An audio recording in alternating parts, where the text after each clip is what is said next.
Olá, estamos começando mais um programa Oficinas de Gestão, Oportunidade de Desenvolvimento, executado pelo Departamento de Ciências da Administração do Centro Socioeconômico da Universidade Federal de Santa Catarina. Uma oportunidade para estudantes de graduação e pós-graduação em Administração Pública de mais de 60 instituições de ensino superior participantes do Programa Nacional de Formação em Administração Pública, o PENAP, no âmbito do Sistema Universidade Aberta do Brasil, UAB, para ampliarem, acrescentarem conhecimentos à sua formação e utilizarem esses programas como atividades complementares à sua formação. Este programa faz parte de uma série temática sobre gestão social e o tema sobre o qual nós vamos conversar agora é Gestão Social, Novas Agendas de Pesquisa e Intervenção Social. E o convidado, que está aqui ao meu lado, é o professor Armindo dos Santos de Souza Teodósio, que nos permite chamá-lo apenas de Theo, pós-doutor do Programa de Ciências Ambientais do Instituto de Energia e Ambiente da Universidade de São Paulo, doutor em Administração de Empresas pela Escola de Administração de Empresas de São Paulo, da Fundação Getúlio Vargas, mestre em Ciências Sociais, na área de Gestão de Cidades, pela Pontifícia Universidade Católica PUC de Minas Gerais, graduado em Ciências Econômicas pela Universidade Federal também de Minas Gerais. O Theo é professor do Programa de Pós-Graduação Estrito Sensu em Administração da PUC Minas, pesquisador nas áreas de Gestão Social e Ambiental, Políticas Públicas e Estudos Organizacionais. Líder do Núcleo de Pesquisa em Ética e Gestão Social do Programa de Pós-Graduação em Administração da PUC Minas e atua, sobretudo, em investigações sobre organizações da sociedade civil, movimentos sociais, responsabilidade socioambiental de empresas, políticas públicas e desenvolvimento sustentável. E desenvolve o seu trabalho estudando a relação de organizações dos catadores de materiais recicláveis com atores do Estado, mercado e sociedade civil na governança urbana. Professor, muito obrigado por ter aceito o nosso convite, pela disponibilidade em estar participando dessa série temática sobre gestão social. Obrigado, o prazer é meu. Vamos começar tentando estabelecer, vou arriscar aqui, um estado da arte a respeito dessas agendas de pesquisa, de intervenção social com relação à gestão social, professor. Então, acho que a agenda de pesquisa e gestão social avançou muito nos últimos anos. Há uma série de pesquisadores mais antigos que já pesquisam isso há mais de 20 anos, depois uma geração que se seguiu a eles, realizando eventos científicos, espaços de trocas muito interessantes, né? E vários temas avançaram muito, a gestão participativa, o desenvolvimento local, né? A governança a partir de uma base mais compartilhada, a própria compreensão do meio ambiente, da sustentabilidade, a partir da democracia, da participação. A própria questão da responsabilidade social de empresas e do papel das empresas, né? Sobre o espaço público, a esfera pública, as cidades, o meio ambiente, a cidadania, né? E claro, sempre há agendas a avançar. Assim que a pesquisa ela vai se maturando aos poucos, gestão social é uma área que tem uma interface muito grande com a administração pública, né?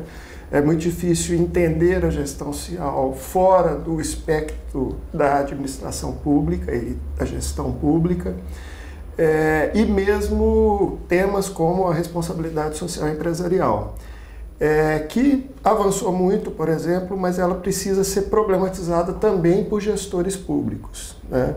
Porque hoje as empresas disputam, vamos dizer assim, com o Estado e as ONGs, a sociedade civil, a busca de soluções sociais e ambientais, né? E isso tem implicações para como a sociedade se organiza, o que é qualidade de vida, o que é desenvolvimento, inclusive implicações para a ética, partindo do princípio que ética é viver bem, né? Então esse é um fundamento da gestão pública. E muitas vezes os gestores públicos não têm uma formação tão adequada nessa área, até porque a discussão de gestão pública às vezes caminha em paralelo à de gestão empresarial, ou alguns fizeram isso vis-à-vis a gestão social, mas outros ainda são muito estadocêntricos, né? Quando enxergam as empresas, acham que elas fazem só por alto interesse, para levar vantagem, ou então que é um tema irrelevante. E aí existem N questões dessa confluência, né? E essa é uma agenda rica, espero que as pessoas que estão nos ouvindo se inspirem não só para pesquisar, estudar mais, mas também para desenvolver formas de construir melhores relações entre Estado, ONG, sociedade civil e empresas, né, que têm implicações para as questões públicas, né, construindo um interesse público mais avançado, pode ser pela coprodução, tem vários temas, né, que podem ser. Mas, em síntese, a ideia é o gestor público, seja ele um pesquisador ou um acadêmico, eu acho que ele precisa ter atenção ao âmbito da gestão social e também das empresas da responsabilidade social. E é um pouco isso que eu acho que a gente vai discutir agora, né? Deixa eu lhe fazer uma pergunta quase provocadora.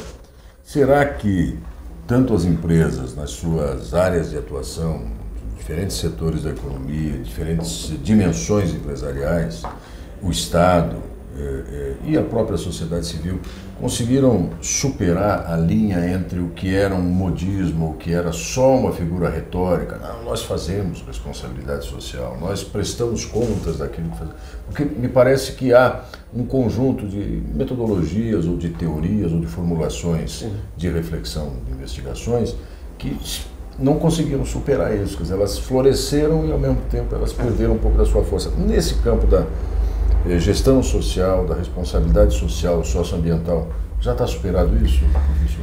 Não, ainda é um tema presente. Claro que há um certo modismo em várias questões, os próprios temas ambientais, né?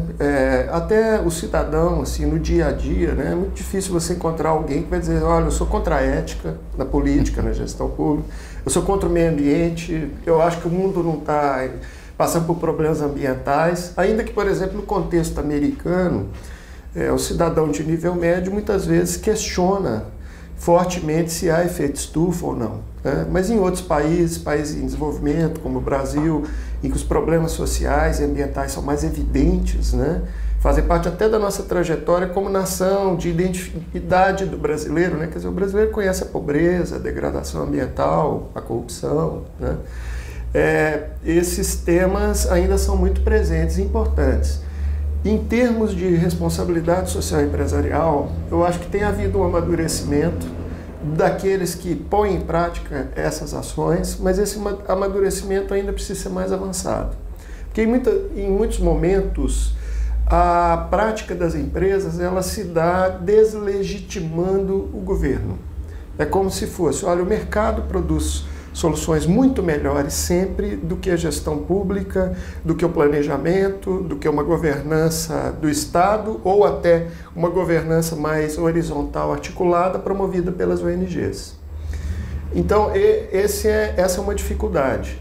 E nas parcerias, nas relações que se estabelecem entre esses três grupos de atores de um território, governo, estadual, federal, municipal, com várias secretarias e órgãos, diferentes ONGs, desde aquelas mais instituídas, juridicamente registradas, e movimentos informais, né, movimentos sociais, ambientais, e empresas de grande, médio e pequeno porte, essas interações têm acontecido cada vez mais com mais frequência. E há experiências de aprendizagem mútua. Então há várias teorias que vão explicar, por exemplo, que se chama então de relações intersetoriais. Estado, mercado, sociedade civil. Ou primeiro setor, Estado, né, segundo setor, mercado, e terceiro setor, sociedade civil, que é uma terminologia até que não se usa muito em termos da pesquisa, mas que é ainda muito presente, o terceiro setor e tal. Então, quando a gente fala em intersetorialidade, quando eu discuto esses grupos de atores interagindo no território, eu estou com um sentido bem diferente do conceito tradicional de políticas públicas intersetoriais, que aí é envolvimento de uma secretaria de saúde, com meio ambiente, com segurança, com ações integradas. No mesmo âmbito, por exemplo, no Estado. No Estado. A intersetorialidade que a gente discute aqui é quando o Estado participa, mas também ONGs participam e empresas também participam.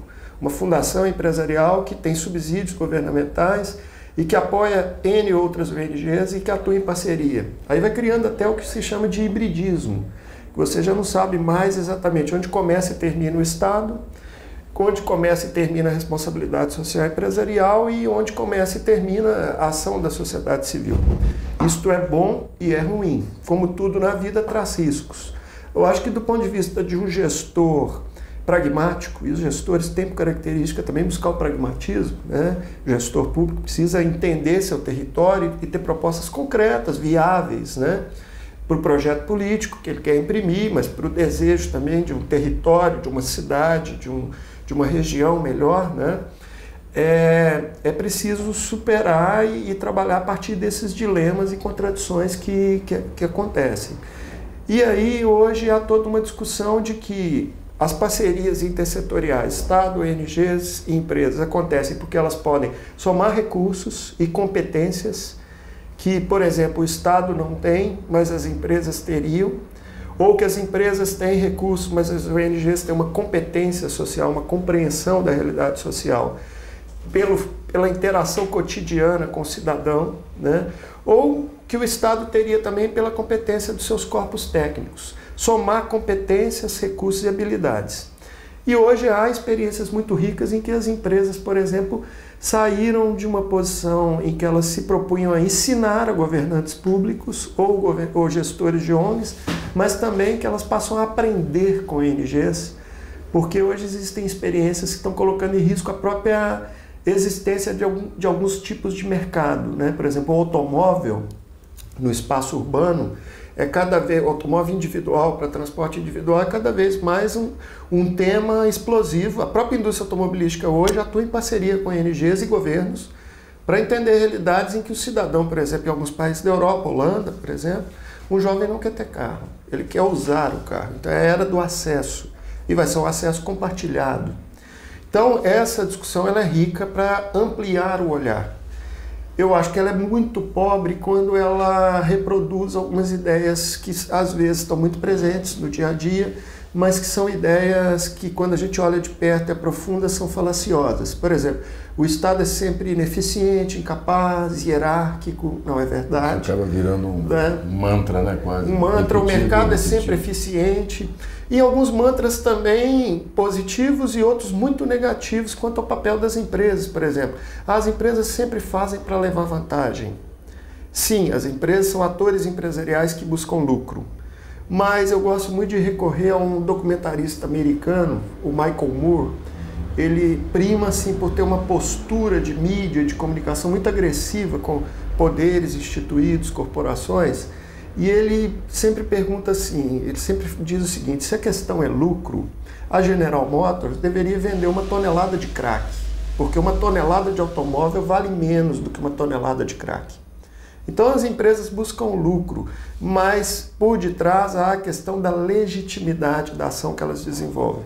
E hoje existem N problemas sociais e ambientais, a gente poderia olhar para o futuro de maneira pessimista? Sim. Mas também há coisas muito positivas, inclusive no ambiente brasileiro.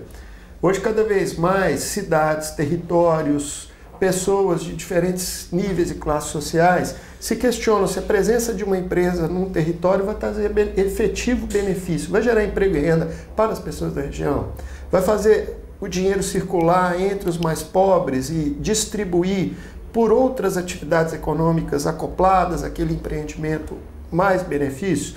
Por exemplo, os questionamentos com as grandes obras para a Copa do Mundo, por exemplo. Então hoje as empresas estão percebendo e estão se dando conta de uma coisa que sempre aconteceu. O Estado não é separado da sociedade. E o mercado não é separado do Estado nem da sociedade, ele está dentro da sociedade. Então o lucro é válido e as empresas vão buscar lucro, né? A legislação permite, não é proibido querer lucro. Mas a questão da legitimidade também impera, né? E cada vez mais as pessoas querem empresas que se preocupem com o social, com o ambiental, que promovam uma agenda positiva. E é isso que a gente precisa entender. Será que as empresas atuando com responsabilidade social fizeram melhorar os projetos sociais, inclusive com subsídios públicos, inclusive se acoplando em alguma política pública que uma prefeitura, um estado ou governo federal já desenvolvia? E aí os resultados são um pouco contraditórios, né? Aí é que está o campo a avançar. Mas em síntese, se eu posso deixar uma mensagem para aquele gestor que vai pegar aí um cargo público e quer fazer algo novo, eu acho que ele tem que criar melhores bases de diálogos com a iniciativa empresarial, né? e com as ONGs. Não adianta mais fazer planos de cima para baixo, hierárquicos, ou pedir contribuições específicas. E aí, um discurso que existe é: as empresas sempre fazem melhor, então deixa elas fazerem. E o Estado, por exemplo, no Brasil as empresas investem muito, mas tem vários mitos sobre a responsabilidade social empresarial. O primeiro mito: as maiores empresas, as grandes corporações, principalmente transnacionais, investem mais. Não é verdade. São as pequenas e médias empresas que investem mais em relação ao faturamento. Se você pega uma grande empresa, ela vai investir 150 mil reais no projeto. Mas se você pegar a massa de pequenas e médias empresas no Brasil, o que elas investem agregadamente é superior. As grandes aparecem na mídia, né? E divulgam seus projetos. Aí também há aqueles que dizem: mas ela está querendo se promover? Sim, né? Mas um gestor público que publiciza alguns programas sociais, talvez não esteja, e uma ONG.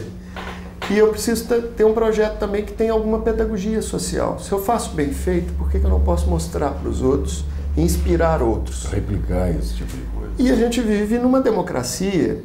Mal ou bem, a democracia brasileira está se consolidando, está consolidada. Em relação a outros países, a gente é muito mais avançado. A mídia está aí, né? Esse é um outro fator que leva as empresas a andarem na linha, porque hoje quem diz que faz e não faz, corre o risco de ter a sua imagem abalada. Tanto que várias consultorias empresariais dizem o seguinte: o que tem que se trabalhar é reputação. E reputação é diferente de imagem. Imagem, eu falo de mim para os outros e digo que eu sou muito bom. Reputação, os outros dizem coisas a meu respeito, outros que não têm vínculos comigo, e criam credibilidade, que tem a ver com legitimidade. Então, o primeiro mito: as pequenas e médias, as grandes investem mais? Não, as pequenas e médias investem mais. Segundo mito: as empresas, todas elas investindo, elas vão resolver os problemas sociais. Não é verdade. No Brasil, a concentração de investimentos empresariais em projetos sociais e ambientais se dá em infância e adolescência, educação e meio ambiente. Tá? E por quê? Infância e adolescência porque há avanços muito claros com o Estatuto da Criança e do Adolescente e cria prioridades, inclusive de políticas públicas. E é um tema mais agradável para a população e em termos de justiça social. Se eu sou injusto com as gerações que estão chegando, elas podem cobrar inclusive um preço futuramente, né? E tem empresas que estão percebendo que se esta injustiça perdurar, elas vão atuar em territórios inseguros que afetam inclusive a logística delas. Elas não conseguem entrar para entregar mercadorias, tá? Educação, porque grande parte da mão de obra brasileira ainda tem baixa educação para o trabalho. O sistema educacional brasileiro precisa avançar e porque as empresas precisam formar mão de obra. E meio ambiente, porque existe toda uma regulação ambiental. Então, para quem acha que as empresas fazem isso porque elas são muito poderosas, querem manipular a sociedade, a agenda ambiental é bem evidente nisso. Ela é resultado de quê? ONGs, inclusive brasileiras muito expressivas internacionalmente. Chico Mendes, por exemplo, mostrou para o mundo: olha, eu não posso discutir meio ambiente sem falar do pobre. Eu não posso discutir meio ambiente sem falar de uso sustentável da floresta. Porque não é lacrar a floresta e dizer: olha, ninguém entra, ninguém sai. Né? Então, para um gestor público estar num pequeno território, a discussão não é que você vai paralisar o desenvolvimento do seu território. É que você vai construir novas bases para desenvolver, gerar riqueza, mas respeitando a capacidade de reposição. E, eventualmente, inclusive, alguém que está em outro local, pagando por aquela preservação que você gera ali, porque isso é um serviço ambiental. Essa é uma luta dos catadores que conseguiram isso no Brasil. Serem agentes públicos urbanos de sustentabilidade e receber pelo que eles fazem. Né? A Coca-Cola, por exemplo, hoje tem parcerias com os catadores. Por quê? Porque ela percebeu que eles conhecem o espaço urbano e, melhor do que as prefeituras, eles sabem onde estão os resíduos. E eles têm uma estrutura de coleta muito mais ágil e efetiva, né? Capilarizada. E isso quem diz é o MIT, que foi a São Paulo, colocou lá um GPS nas carrocinhas de catadores e fez um mapa geoprocessado e disse: olha, eles vão em lugares que a coleta não vai, tá? E eles reciclam. Então, abre-se novas perspectivas para remuneração ambiental, mas voltando. Então, as empresas investem em infância e adolescência, educação e meio ambiente. Muito bem. Que invistam, por que não? Do ponto de vista pragmático, a gente deve pensar o seguinte, então ele vai pegar o lucro que ele tem e não vai redistribuir também. Ele vai distribuir só para acionistas que talvez estejam em outros países. Não, vamos investir. Agora, isto resolve todos os problemas que um gestor público, uma agenda pública, as políticas públicas têm que dar conta? Não, porque tem alguns temas que ainda são muito nebulosos para o investimento social empresarial. Um deles é o seguinte, empresas não investem em causas que envolvem drogaditos, porque a recuperação é muito dramática e difícil. E a própria imagem que se gera é uma imagem dramática que expõe sem teto também, muitas vezes, porque expõe uma chaga social que alguns não querem. E a gente tem que tomar cuidado com uma gestão pública que pretende ser assim, muito eficiente e ambientalmente correta, mas limpa a cidade, promove o que a gente chama de gentrificação do espaço urbano, que é eu limpo a sujeira e essa sujeira leia-se. Inclusive, prefeituras em São Paulo, infelizmente, fazem isso. Eu exporto sem casa, pessoas moradores de rua, para outras cidades. Eu só me livro do problema. Livro do problema, exporto para algum outro lugar e depois eles voltam. Então, inclusive, em algumas capitais, eles perdem todos os recursos que acumulam, né? Com alguns mitos, por exemplo, que eles geram criminalidade, não é exatamente isso. Até Cracolândia também tem estudos assim, de criminalidade associada à Cracolândia, que não é exatamente um crime tão barra pesada, são crimes...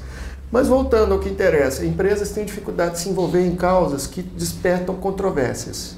Nos Estados Unidos são famosos os casos de empresas que passaram a apoiar causas pró-aborto, empresas do setor farmacêutico, médico, e que tiveram que voltar atrás porque sofreram um boicote muito forte de grupos religiosos que são contra o aborto. Então tem algumas agendas que você precisa do investimento público e do investimento das ONGs. Para a gestão pública e o planejamento de um território vai ficando mais difícil porque a carne de pescoço, a parte mais difícil, vai ficando para o gestor público.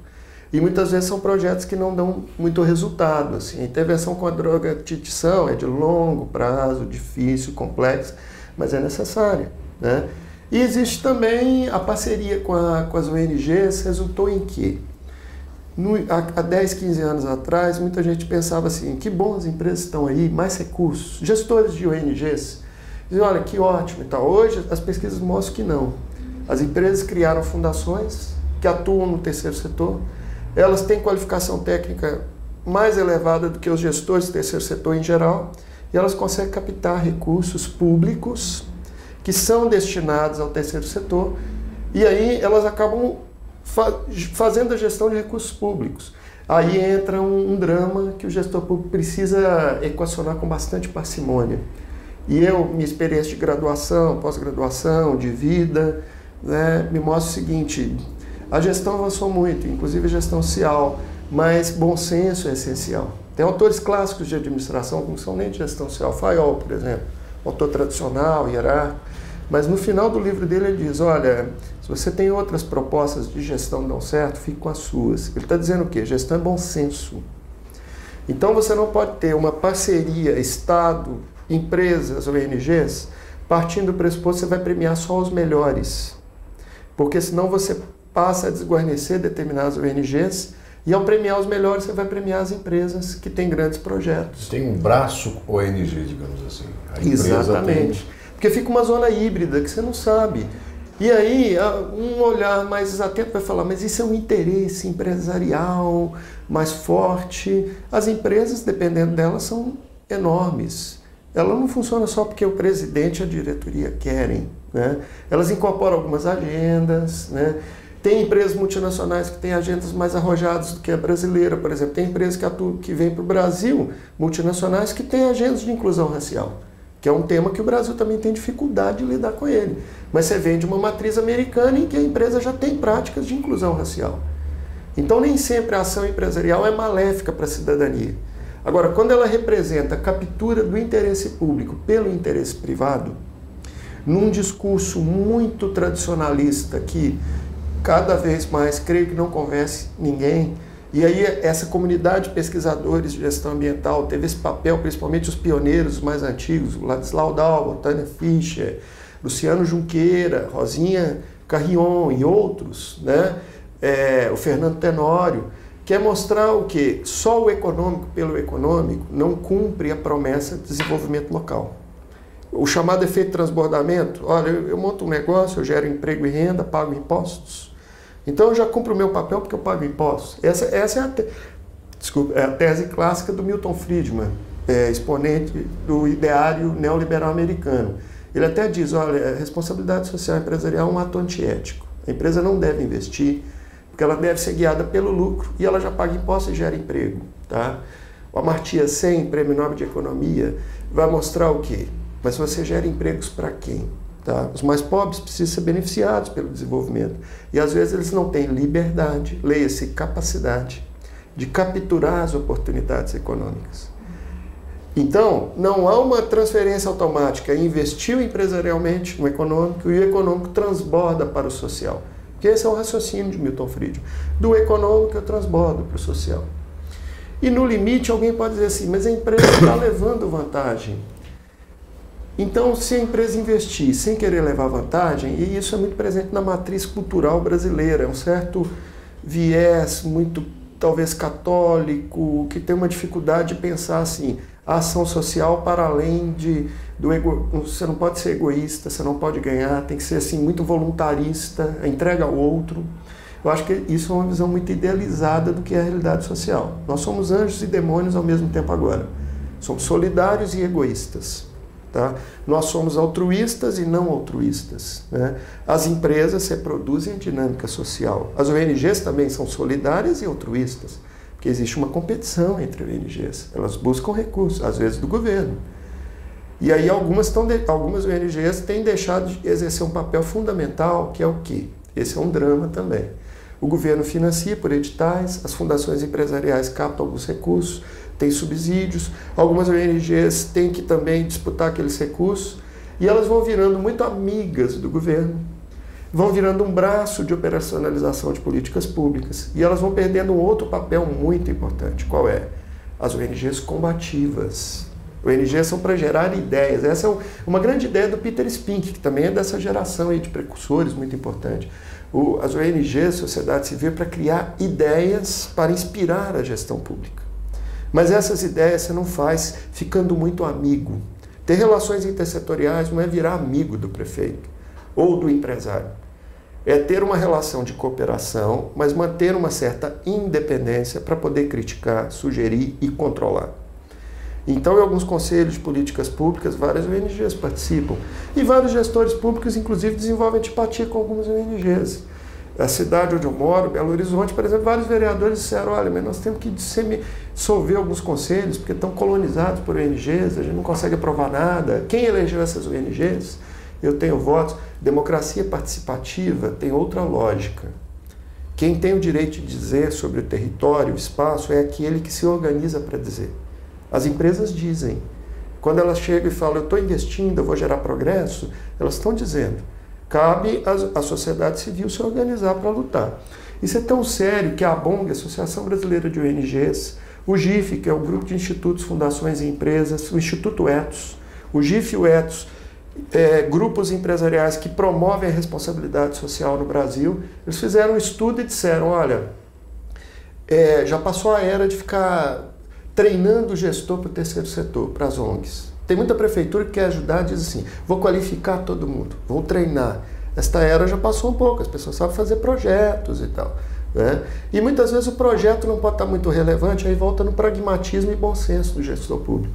Mas você sabe que aquela comunidade precisa de um investimento ali. Então não pode ser só o mérito, quem fez o melhor projeto. Senão eu premio sempre os melhores e precarizo sempre os piores. E aí aquele mais precarizado, ele vai sobrar na ponta no futuro para o gestor público. É aquele jovem que nunca consegue se inserir num programa educacional e que vai virar um problema, e aí a empresa não dá conta de resolver, a ONG não, mas o gestor público, ou então a sociedade vai dizer, olha, mas espera aí, vocês estão investindo e está cheio de problema, tem jovem na marginalidade, que absurdo. Então aí a caminhada precisa ser intersetorial num projeto compartilhado. Tem empresas que têm começado essa aprendizagem, por exemplo, através do Nossa São Paulo, elas têm olhado para o território e a cidade, porque as empresas adoram também dizer, olha, o governo faz errado. E tal. Tem estudos em São Paulo que mostram que São Paulo investe 10 vezes mais em alguns territórios e 10 vezes menos em outros. Mas por quê? Porque atua em parceria com ONGs que estão estabelecidas em alguns lugares e não em outros. Então você tem que ter o registro, o cadastro, sede. São ONGs mais antigas, de bairros mais antigos, que no passado eram mais problemáticos. Hoje você tem novos bairros que aparecem, aglomerados, favelas, vilas, que têm problemas e não tem nenhuma ONG. Então, não é porque o Estado está fazendo errado. E tem empresas que investem duplicado, triplicado o mesmo tema no mesmo território, e elas não conseguem sentar para olhar um território, uma cidade e dizer assim, olha, peraí, já tem muito projeto de educação para jovens, vamos fazer aqui um projeto de inserção no mercado de trabalho de idosos, de cidadania para idosos, de requalificação de uma praça pública, para casar isso com combate à violência, como Bogotá fez. E aí alguns podem pensar, olha, isso é muito lindo, professor, isso é muito teórico. Existem exemplos concretos e muito concretos de parcerias intersetoriais, criando cidades justas, sustentáveis e democráticas. Um dos exemplos é o Bogotá Como Vamos. Bogotá era uma cidade conhecida pela violência, pela baixa mobilidade e pela apatia do cidadão em relação a qualquer assunto público.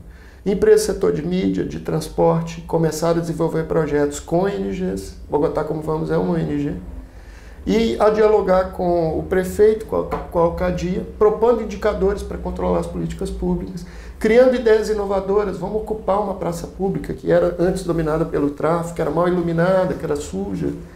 E Bogotá se reinventou, uma cidade que tem mobilidade, é uma cidade que não está mais associada ao tráfico. Que reduziu os índices de mortalidade ou de mortes por violência. Por violência. Então existem resultados efetivos. Tanto que o Banco Mundial, a ONU, uma série de organismos internacionais falam de smart cities, cidades sustentáveis. Empresas como a IBM estão criando plataformas, né, para compartilhar saberes. Então também, principalmente aquele gestor público do nível local, existe muito também um efeito muito de culpabilidade. Assim, meu município é pequeno, temos poucos recursos, temos poucas coisas. Hoje existe um espaço de partilha muito amplo e você não precisa ter forte presença empresarial e de ONGs internacionais no seu território. Você pode se conectar através de mecanismos que vão partilhar experiências, né? É claro que também, num determinado momento, você precisa de um maior aporte de recursos, mas você melhora a eficiência, né? Em síntese, há alguns avanços, mas há um desafio que é o quê? Esse é um desafio que o Ethos, a BONG e o GIF colocaram. É muito interessante essa pesquisa porque a BONG tem uma visão bem crítica. É um setor de sociedade civil bastante ativo e crítico e independente. Então não faz parceria por fazer, só para capturar recursos para desenvolver projetos e sobreviver. E o GIF e o Ethos representam investimento social empresarial, tem origem empresarial.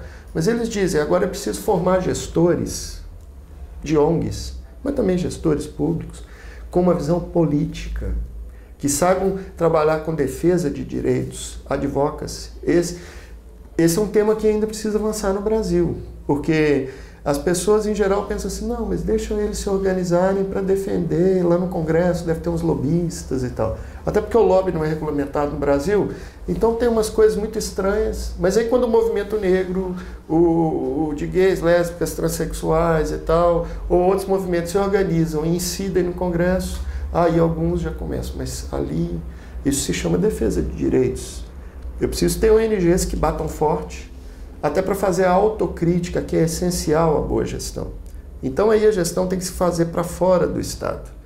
E tem que ter uma proximidade, mas é muito comum também o Estado acabar tutelando as ONGs e as empresas sem perceber que tutela.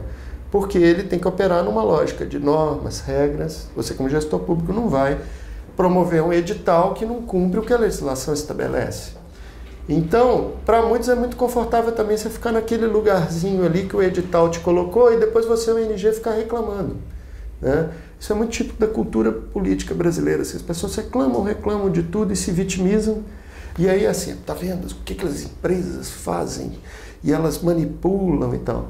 Então, a pergunta que eu fiz, será que as empresas manipulam tanto assim? Eu faço uma pergunta, você que está assistindo a gente pode se perguntar. Eu sempre, para os meus alunos, eu pergunto o seguinte, olha, então tá, já que as empresas manipulam, né, qual produto você comprou, então, porque você foi seduzido e manipulado? tá? Me diga, já que a mídia é assim tão manipuladora, que ela te aliena tanto, você é tão coitadinho e a mídia, as empresas são tão poderosas. Ou então alguns dizem assim, mas as empresas fazem porque querem vender mais. Esse é outro mito. Então você que está nos assistindo, pense efetivamente, na semana passada, que ação efetiva de premiação ou punição de empresas que você desenvolveu, porque ela desenvolveu uma ação ambiental ou social que era boa ou ruim. Efetivamente. Porque tem pesquisas que são feitas no tempo condicional. Assim, você defenderia o meio ambiente? Então uma equipe de televisão me entrevista e fala, professor Theo dá aula de ética e tal, você defenderia o meio ambiente? Aí eu vou dizer, não defenderia. Agora, quando você pergunta efetivamente qual a ação concreta no seu consumo, que você, por exemplo, puniu uma empresa, foi comprar uma coisa e disse, não quero. Tá? Tem várias pessoas desenvolvendo essa postura? Sim. É uma tendência crescente? Sim. Daqui 100, 150 anos, ela vai ser muito forte. Tem empresas multinacionais que trabalham com projeção de 150 anos. A indústria automobilística já descobriu que, como a indústria do cigarro fez no passado, eles estão cometendo o mesmo equívoco. A indústria do cigarro, durante décadas, disse o seguinte, as pessoas fumam porque querem, a escolha é sua, tá? O cigarro não causa câncer e tal. Hoje já está comprovado que ele causa câncer, ele traz um problema, inclusive, público, porque a maioria vai lotar o sistema público de saúde, então é a sociedade que paga, né? E hoje há uma tendência crescente das pessoas não fumarem e questionarem a ação da indústria do cigarro. Hoje, qual é o produto que está em questão no espaço urbano? É o automóvel para transporte individual. A legitimidade já está sendo colocada em xeque.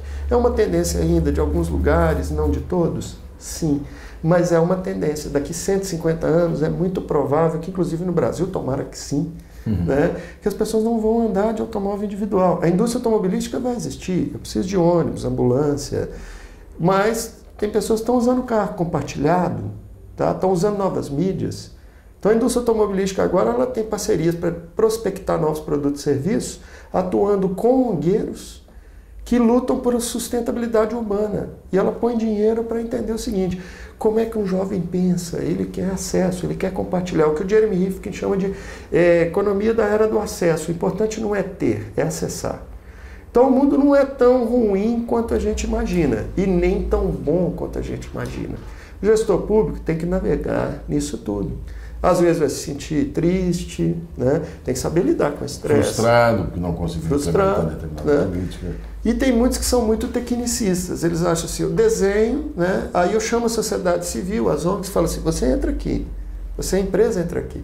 A capacidade do governo de coordenar ações no território é cada vez menor, porque o governo precisa de legitimidade também, com qualquer instituição na sociedade. Porque é útil, porque é relevante. É isso que a classe política não percebeu. São raros que perceberam o seguinte, eu preciso ter um outro discurso. Tanto que uma contradição brasileira, que é uma boa pesquisa também, é o quê? Tem partidos políticos hoje que, para mobilizar jovens, eles criam ONGs. Tá? Porque hoje as pessoas não querem atuar num partido, mas muitas vezes querem atuar numa ONG. É aquilo que o professor falava lá no começo, que é a credibilidade que eles têm que ter. Como qualquer instituição tem que ter essa... não foi essa expressão? Sim, é a legitimidade, a credibilidade. A credibilidade, que mais do que a minha imagem, eu tenho que trabalhar a minha reputação. Exato. Se você está com má reputação, você cria...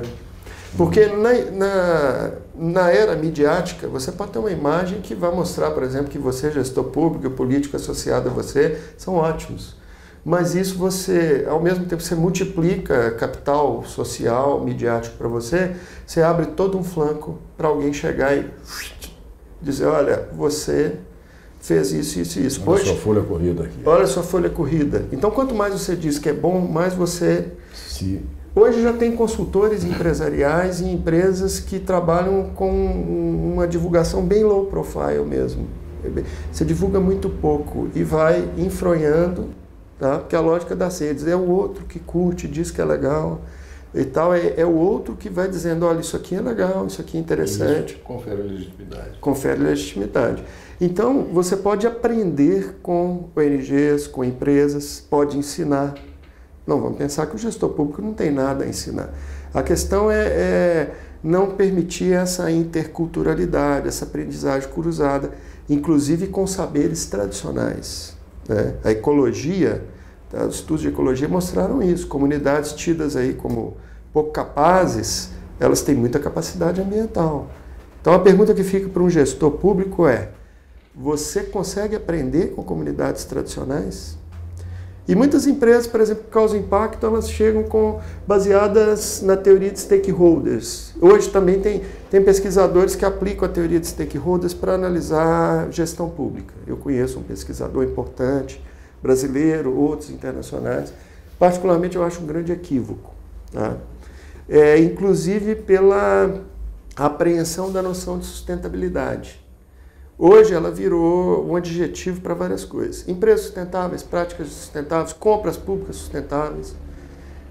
Aí alguém vai dizer, virou um modismo. Eu não sei se exatamente virou um modismo, porque o que são as conquistas ambientais? São ONGs batendo no governo, criando legislação, fazendo o que a Sarah Solow, a pesquisadora americana, fala de contenção. Você vai encaixotando as empresas ali, elas têm que ter um discurso ambiental e uma prática. Mas aí elas descobrem que pode ganhar dinheiro, porque uma prática ambiental economiza recursos, usa menos água, energia. Então não.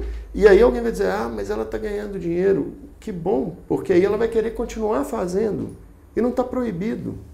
Que é um discurso paradoxal. Não, então a empresa tem que ganhar dinheiro. Tá, mas ela não pode gerar externalidades que o poder público é que vai ter que resolver.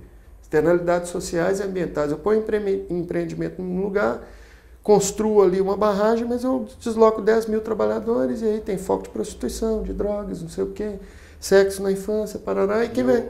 Entrego para o Estado a responsabilidade de cuidar de um problema que está na origem do meu negócio. E aí alguns vão dizer assim, teoria de stakeholders. Porque o stakeholders significa, né, uma expressão em inglês, são as partes interessadas, que têm interesse na atividade. Você tem os shareholders, que são os proprietários, né?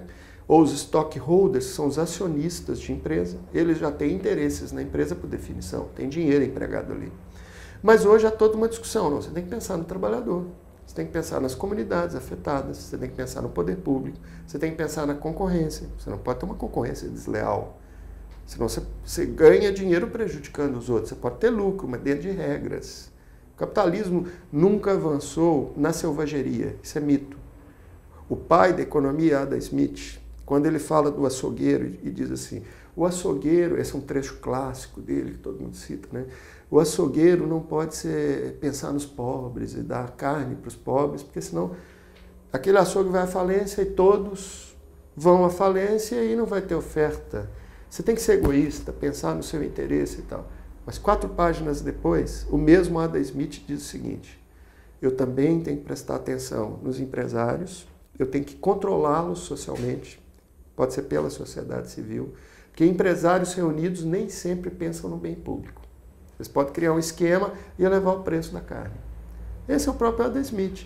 A Riqueza das Nações é 1/5 da obra de Adam Smith. O livro principal dele se chama Teoria dos Sentimentos Morais, em que ele vai discutir a questão da empatia, que eu acho que é uma grande agenda de pesquisa, que é você, inclusive no contexto político brasileiro contemporâneo, em que as relações políticas estão muito acirradas. E claro, há também um mito, assim, o brasileiro é muito cordial, né?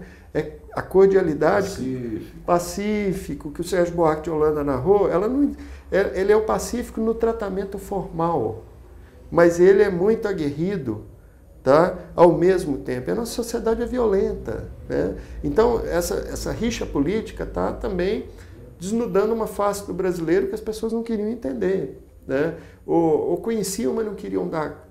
O gestor público precisa conhecer a dinâmica da cultura local. Precisa estar atento a isso. Tem alguns gestores públicos que vão criando umas ideias assim. O dia que a gente... Não é isso que eles dizem, mas no limite é assim, o dia que a gente for Suécia, tudo será bom. Tá? A gestão pública acontece aqui e agora, com quem está presente. Tá? Por exemplo, num debate que eu presenciei com o Fernando Tenório, rolou uma posição assim, que eu achei muito interessante, que é o seguinte, se a gente for esperar aqueles que vão participar, os conselhos, né, uma gestão pública participativa, se eu for esperar o cidadão exemplar, tá, nunca vai acontecer. Então eu faço com quem está. Então tem um processo pedagógico de aprendizagem, um processo sair do lugar comum. Muito cidadão adora reclamar de gestão pública, mas não quer coproduzir. Tá? Ele quer receber. Isso reproduz relações tradicionais. É isso que um gestor público, um pesquisador precisa pensar. Quando a empresa entra no lugar do Estado para oferecer produtos, serviços sociais que o Estado antes oferecia, e o Estado, por incapacidade, falta de vontade política, N problemas, não faz. Será que a empresa estabelece uma nova relação com a comunidade? Ou será que ela chega dando? Tá? Então tem gente que acha que conversar com a comunidade é fazer todo um projeto, depois chamar e falar assim, vocês têm alguma opinião a dar? Então é preciso pensar no ciclo de políticas públicas. A comunidade pode participar só do monitoramento e avaliação? Sim, mas o importante é ela participar da formação de agenda, da discussão, da construção da política pública, do monitoramento, da próprio reforço ou não daquela política pública, construindo inclusive os indicadores que são relevantes. E aí tem muita discussão assim, muito, como é que eu vou dizer... É uma discussão, aí volta naquela coisa paternalismo, você não pode ser egoísta, né? E eu estava falando da empatia, e desculpa aí que eu mudei de assunto, mas eu quero voltar nisso. O que é a ideia de empatia? Para Adam Smith e vários filósofos, Michel de Montaigne também trabalhava isso. E isso tem a ver com as relações intersetoriais. Não, trabalhar junto não é virar o outro, é reconhecer o direito do outro estar junto com você num espaço, sendo diferente. Tá? O futebol, que é um campo muito brigado também, mas no fundo, se você não tem um time X versus Y, não tem jogo de futebol.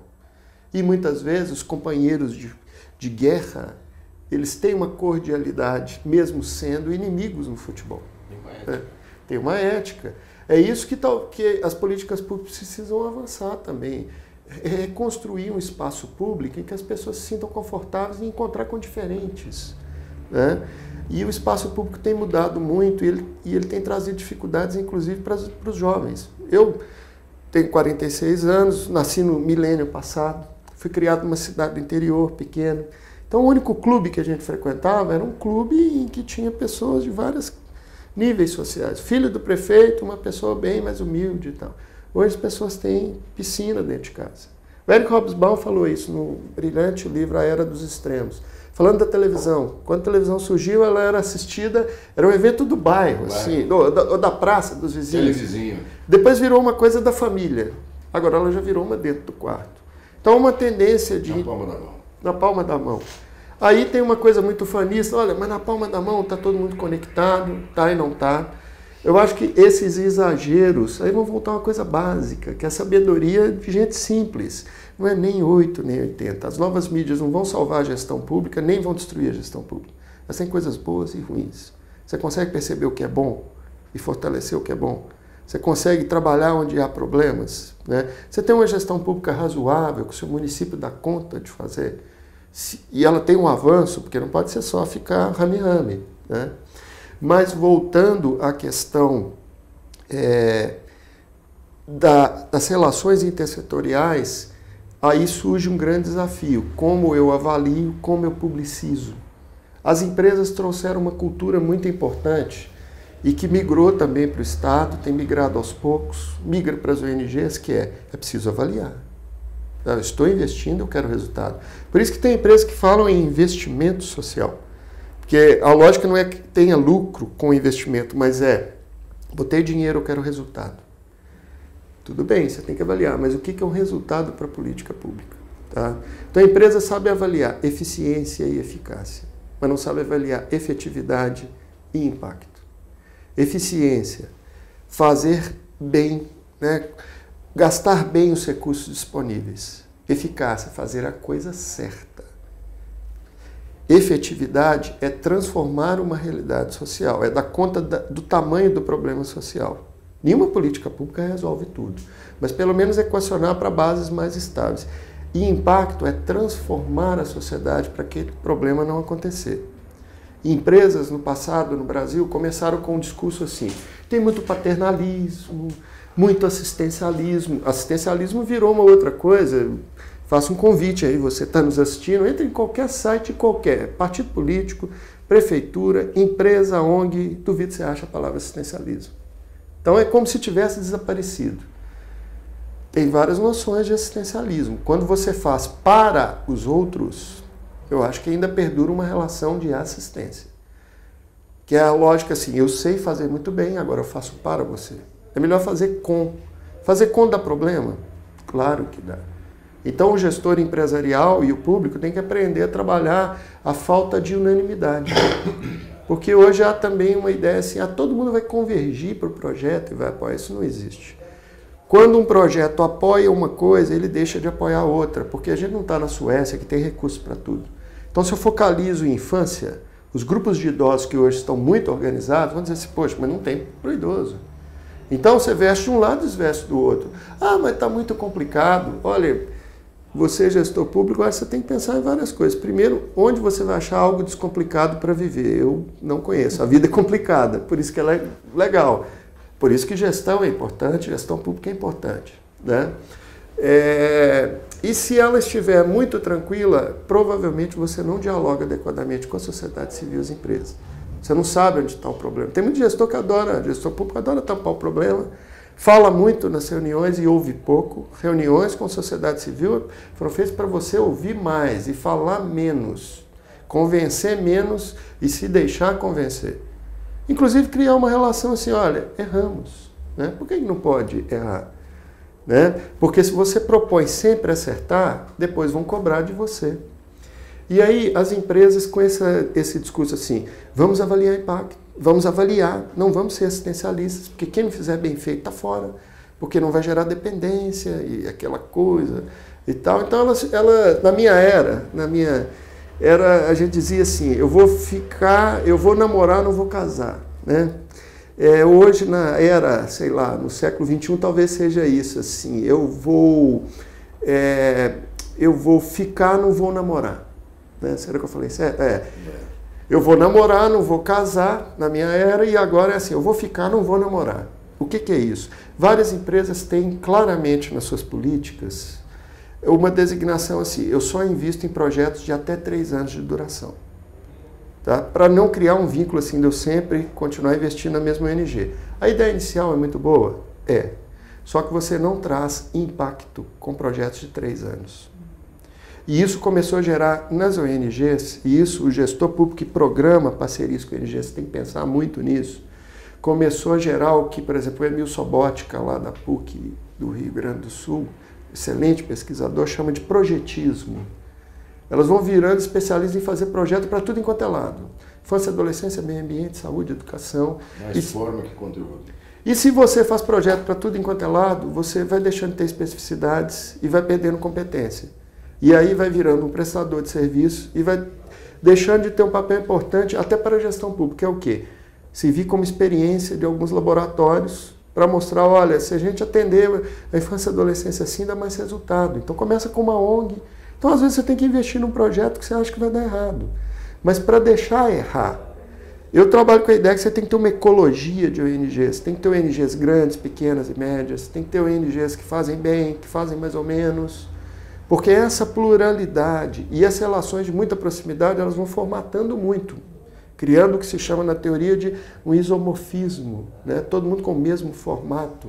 Então tem muita gente que no passado ficava assim, eu quero ser igual ao Instituto Ayrton Senna. O Instituto Ayrton Senna atua nacionalmente. É super legal, apoio, acho uma ONG maravilhosa. Só que ela vive algumas contradições semelhantes ao Serviço Público Federal, porque está muito distante da realidade local específica do território. Então eu preciso de Instituto Ayrton Senna, ONGs de médio alcance, pequenas ONGs, né? E aí, então as empresas com esta coisa, elas foram levando as ONGs a ficarem muito no projetismo. Tem políticas públicas que são isso também. Começaram a criar outro paradoxo, que é o seguinte, na forma de investir, algumas políticas públicas também têm esse formato, muito paradoxal. Eu não invisto eu só invisto em atividade fim, porque eu vou querer dinheiro lá para a ponta. Então não vai ficar dinheiro aqui, por exemplo, para você pagar funcionários e comprar infraestrutura. Porque no passado, o terceiro setor também não é santo no Brasil. Aí é outro mito, todo mundo fala assim, vocês de ONGs, né? Assim, é tudo muito... Não, tem ONGs e ONGs. E infelizmente tem deputados estaduais, federais, que estimulam a criação de ONGs ligadas a seus grupos familiares, para ele conseguir, por projetos de lei, transferir recursos para projetos e empregar famílias e fazer o seu projeto político com o cara do terceiro setor. Aí veio a CPI das ONGs. E uma coisa é o Estado, o Ministério Público fiscalizar. Outra coisa também são as próprias ONGs se fiscalizarem. Então tem que ter uma postura mais proativa, propor formas de publicização. Porque esse é o paradoxo da accountability, né? Da dupla face da accountability que o Andrew Guza-Lavallee chama. Quem controla os controladores? Quem controla o gestor público? Tá? Então, uma política pública mais moderna, capaz, ela tem que ir criando esses mecanismos. Você me controla, vai no conselho, presta contas, mas eu quero o seu controle. E o controle não pode ser só publicar um balanço, né? E aí a gente tem que voltar depois na discussão de stakeholders, porque eu acho que é uma não teoria, eu acho que é uma agenda que a gente precisa destruir a teoria de stakeholders. E eu vou explicar por quê. Mas voltando lá no casamento, só no namoro, no ficar, nos projetos de 3 anos, então você vai gerando essa contradição, você não financia infraestrutura e projetos de ONGs, porque no passado muitas ONGs pegaram muito dinheiro e ficaram com um meio de campo, vamos chamar assim, eu já visitei uma assim, 70 pessoas para atender 10 jovens com deficiência. E tudo bem, assim, uma estrutura muito legal, mas você fala assim, mas será que 70 não está meio exagerado? Tem uma desproporção. E instalações assim, meio faraônicas, salomônicas, sabe? Assim, então você vira e fala, olha, isso... Então, aí vem um pragmatismo, não, tem que ir lá para a ponta, porque o dinheiro público não chega lá no jovem que vai com a merendeira, com o caderno, tem que ir para ele. Só que se você financia só lá na ponta, você só vai financiar ONGs estruturadas e fortes. Porque quem tem sede, tem bons quadros técnicos, já tem todos os recursos e tal, são só as maiores. Então aquelas pequenininhas vão ficar desprotegidas. É essa política pública que você quer? Pode ser, mas de repente você não vai ter capilaridade de chegar em várias. A teoria de stakeholders, por que eu acho que ela é complicada, inclusive aplicada à gestão pública? Ela tem uma ideia muito boa, mas com resultado muito ruim. Tá? Qual é a ideia? Stakeholders são partes interessadas, eu não tenho que pensar só nos donos e acionistas, shareholders, stockholders, eu tenho que pensar em outros que são impactados por atividades, inclusive do poder de gestão pública. Então, eu chego num território, eu tenho vários stakeholders, ONGs, dependendo da prefeitura, outros níveis de governo que estão estabelecidos ali, estadual, federal, organismos internacionais, micro e pequenos empresários, outras empresas, comunidades e tal. Então, qual que é a ideia? Obrigar a olhar para fora e pensar, eu estou atendendo os interesses desses stakeholders? Então essa ideia é muito interessante, ela é positiva, obriga você a olhar para fora, né? E ouvi-los e fazer com. Né? Mas a implementação dela traz armadilhas substantivas. Qual? Eu acho que esse é um campo importante, ligado ao que eu chamo de, não sou eu que chamo, é a agenda internacional, há muitas pesquisas, muitas pesquisas internacionais e poucas no Brasil. Se chama de Corporate Political Action, ação política das empresas. Né? Então vamos pensar, o que é sustentável? Tá? Sustentável é uma compra pública? Sustentável é uma empresa? É um governo? Não. Sustentabilidade é atributo de todos. Ela é um atributo de território, ele é um projeto civilizacional de mudança, inclusive de comportamento e posturas. Então, se a sociedade não muda, não há sustentabilidade. Claro, você como poder público tem que buscar a sustentabilidade. Ou então você vai desistir do planeta, ou vai ter uma postura cínica, ou então vai sair, diz, olha, é muito complicado, eu vou sair. Então, um cínico vai... Essa é a ética da gestão pública, é com você que vai ter que ser feito. E o piano é pesado mesmo. Tá? Você quer conforto, vai viver de herança. E nem assim você vai ficar confortável. Né? Então, este piano tem que ser carregado. Às vezes tem que refortalecer essa autoestima muito baixa dos gestores públicos brasileiros. Voltando a stakeholders. Quando a empresa diz assim, vou conversar com os meus stakeholders, ela diz assim, estou olhando para os interesses deles. Mas quem que tem stakeholders? A empresa. Quem tem stakeholders foi uma prefeitura? A prefeitura. Então, é uma maneira de você olhar para fora e voltar e falar de você mesmo. Quando você tem que falar é do território. E tem uns paradoxos. Tem umas ferramentas internacionais, hoje difundidas no Brasil, de uma gestão pública bem tecnicista. Assim. Você pega umas ferramentas, como eu faço uma reunião com gente que está com conflito. Ou então umas coisas que têm a ver com a realidade, mas não abarcam a realidade toda. Com uma abordagem somente psíquica e interpessoal. É como se o conflito fosse, olha, você e eu não nos damos muito bem, mas eu vou criar umas dinâmicas que eu te abraço e tal, e a gente fica bem.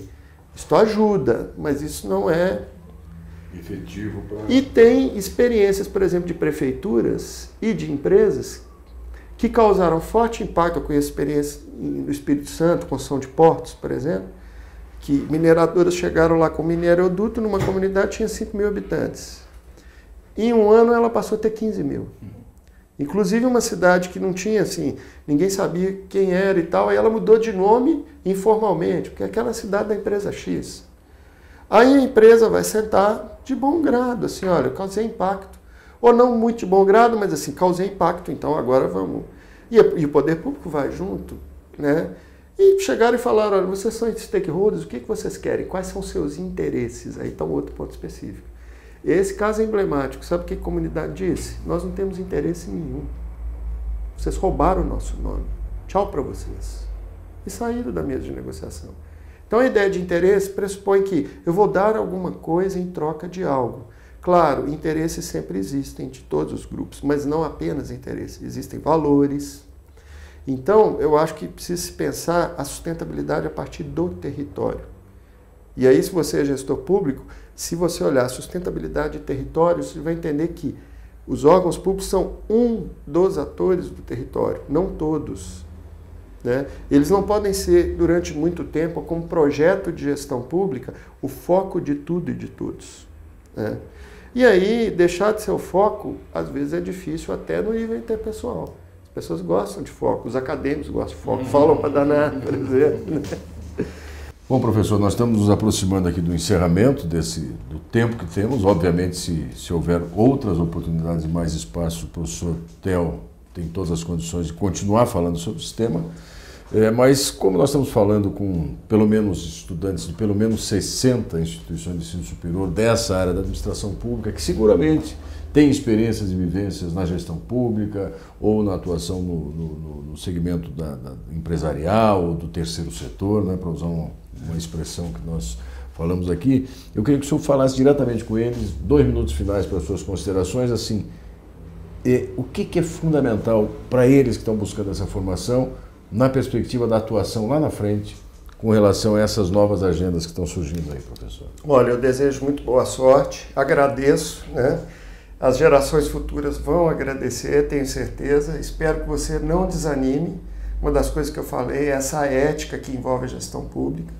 Eu acho que o ambiente da gestão pública ele está sendo colocado em xeque nos últimos anos. A própria gestão social chegou para colocar a gestão pública na parede, dizer, olha, vocês não são tão bons quanto pensam e tal. Mas a gestão pública é essencial. A ideia de intersetorialidade é que você não consegue sobreviver sem Estado, sociedade civil e mercado. Então, se a gente compreende que eu tenho um território que tem 3 grupos principais de atores, empresas de diferentes portes, ONGs e também o poder público, se torna muito importante atuar com eles. Né? Essa tarefa é uma tarefa nobre, né? Árdua. Hoje as fronteiras também entre o que é acadêmico e não acadêmico estão muito diluídas. Então, espero que você continue a caminhada, se interesse pelos temas. Se quiser se tornar um pesquisador, há um grande espaço para isso. As universidades têm ampliado muito o espaço da gestão social e é muito comum e muito importante esse fluxo inverso. Pessoas que estão também na atuação se qualificarem, voltarem, trazerem. É um certo mito que existe essa separação entre teoria e prática. Ou então agora vamos discutir algo aplicado. Mudar a compreensão de uma realidade já é um primeiro caminho para atuar diferente. E aí, como gestor público, é preciso um pouco de parcimônia, é preciso ter autocrítica, mas não pode ser exagerada. Ela não pode te paralisar, né? É preciso duvidar de si mesmo, e são palavras do Omar Aquituf, um grande acadêmico canadense, que eu gosto muito, e ele diz, olha, a característica principal de um bom gestor é a autocrítica, mas nada pode ser exagerado, ela tem que ser feita com parcimônia, né? Ela tem que ser buscada com uma maturidade que vem com o tempo também. Bom senso. Bom senso, aprendizagem pelo fazer. E pensar em também pequenas coisas e conseguir valorizar aquilo que você tem de positivo na sua trajetória. Porque tem muitos que se aproximam da universidade do conhecimento com uma postura muito passiva. Olha, eu parei de estudar há muito tempo, eu sou isso, aquilo, aquilo outro. Então é como se alguém, por exemplo, um acadêmico como eu vou te ensinar tudo. Essa relação está errada. A gente senta, conversa e constrói conhecimento juntos. A universidade moderna ela te propõe isto, venha fazer isso, né? Tem outros também que chegam com uma certa empáfia, assim, eu tenho muito saber e tal. Também acho que é complicado. Então tente encontrar seu equilíbrio entre demandas familiares, demandas de vida, de profissão. Um problema que afeta a gestão pública muito grave e que tem que ser pensado com carinho é que muitos gestores públicos, quando se tornam muito competentes, eles migram, por exemplo, para ONGs internacionais, pagam muito bem, ou vão para um setor público de esfera mais elevada, ou vão para empresa, inclusive, que desenvolve projetos sociais. Eu conheço empresas que têm, por exemplo, presidentes que foram prefeitos, que é uma visão bem interessante. Eu vou trazer alguém que entenda as questões públicas, mas tem que ter aquele funcionário público que tem orgulho de ser funcionário público, né? E que sabe o valor que tem e sabe também que precisa melhorar sempre. É isso que eu desejo para você, e aí eu agradeço, porque quem vai ser beneficiado somos todos nós, né? Obrigado. Obrigado, professor Theo, obrigado a vocês que nos acompanharam também, e fiquem atentos à agenda das próximas conferências dentro das temáticas desse projeto Oficinas de Gestão, Oportunidades de Desenvolvimento. Até a próxima.